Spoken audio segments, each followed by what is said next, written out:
Hi everyone, my name is Daryl. I basically landed my dream job after college and worked my way up to become the chief editor at Vogue magazine.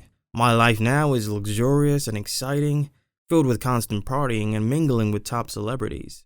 But let me be clear, it wasn't always this way. High school was a terrible nightmare for me. My parents are from Barbados, and even though I was born here, it was very obvious I wasn't like the other kids. On top of that, I was struggling with my own issues outside of my skin color. I knew I was gay, but I hadn't actually come out yet.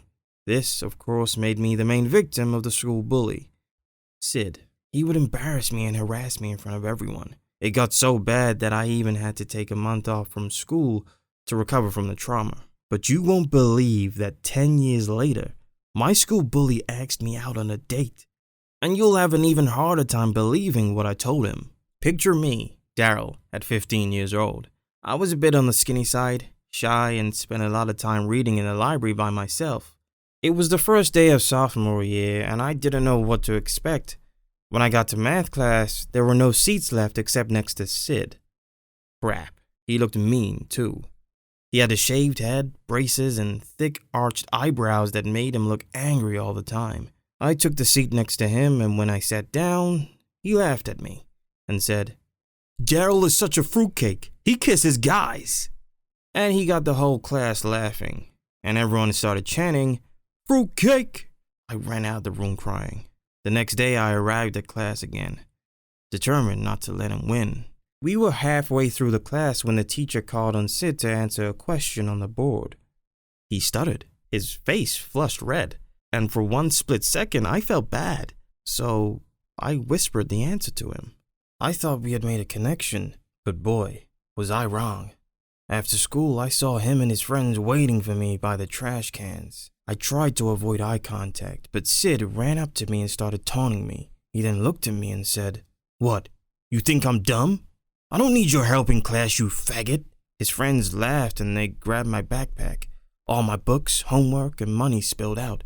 Sid took the money and put it in his pocket, and the rest of his friends crumpled up all my papers and threw them at my face. Begged them to stop, but they just kept laughing, and the more I cried, the harder they laughed. I started to run, but Sid grabbed my neck and slammed me down on the concrete. Choked me so hard that I ended up passing out.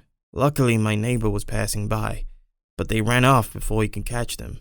That injury actually gave me a concussion, and for the next month I was pulled out of school to recover. My speech was slurred, and I would get painful headaches every day. It took weeks of recovery to finally get back to normal. After that, I decided to make some big changes to my life. I started to exercise regularly, which helped spark my growth spurt and helped me gain muscle. Most importantly, I studied harder than I ever did before, and got into a top college out of state. I landed my dream job, finally came out to my parents, and for the first time ever, I felt comfortable in my own skin. 10 years have passed since that day, and I had forgotten all about that jerk Sid. Until one unsuspecting day, when I saw his name typed out neatly on a sheet on top of a stack of resumes. My stomach was tied up in knots, and suddenly, all those terrible memories came flooding back. Sid came in the next morning for an interview. He was applying for a mailroom position in my department.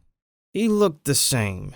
Crooked teeth despite his braces, scar across his right arm, a shaved head, and of course, those mean eyebrows. Something did seem different about him, but I couldn't put my finger on it. It was hard to pay attention to what he was saying to me. I was remembering those sad nights when I cried uncontrollably, and my mom comforted me by telling me, "You'll be okay. One day, everything will be okay. Don't worry."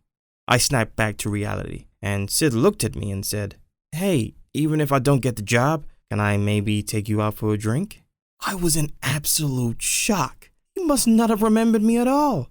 And, oh, yeah, he was gay. This was an absolute shock to me.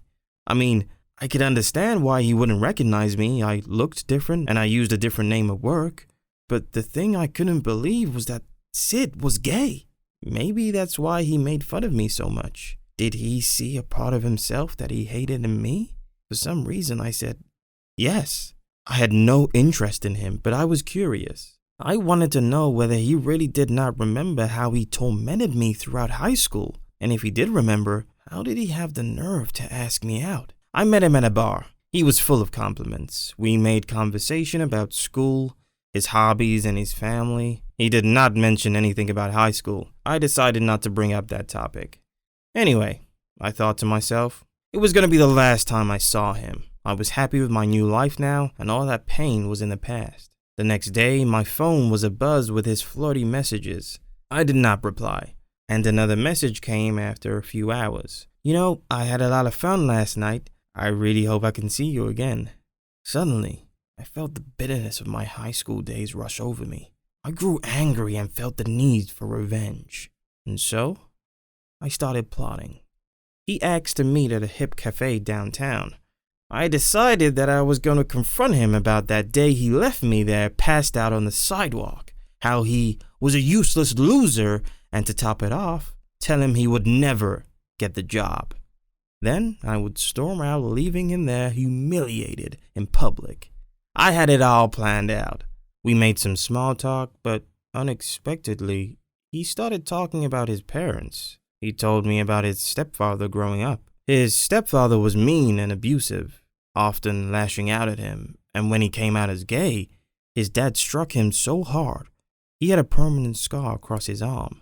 He felt ashamed and decided to keep it a secret.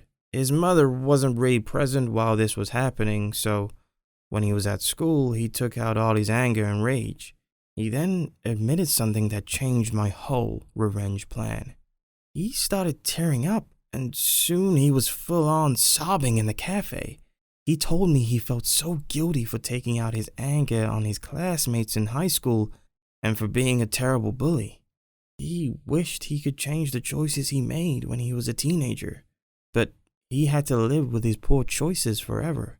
I was about to tell him that the person he bullied was me. I was one of the victims of his misguided shame and hate, but I no longer wanted revenge. There's no point in making him feel further guilt and shame. I just kept quiet, listened, and tried to empathize. I no longer felt anger and hatred toward him, but instead just felt pity. Bullying is a vicious cycle. It's easy to be hateful towards someone when someone has been hateful towards you. But I wanted to choose a different path. Here was my bully, sobbing, breaking down. His whole life, he was beaten and shamed into hating who he was. And he took that out on me. I felt pity for him. He was still struggling to feel comfortable in his own skin. While I grew from it, I loved who I was and what I've accomplished. Sid was just a small kid, trapped inside his own pain and fear. I am strong, stronger than the sum of all the bullying that threatened to engulf my very existence. There will always be bullies, and many of them are victims of bullying themselves. But I hope that with more love and kindness, somewhere in the cycle, the bullying will stop.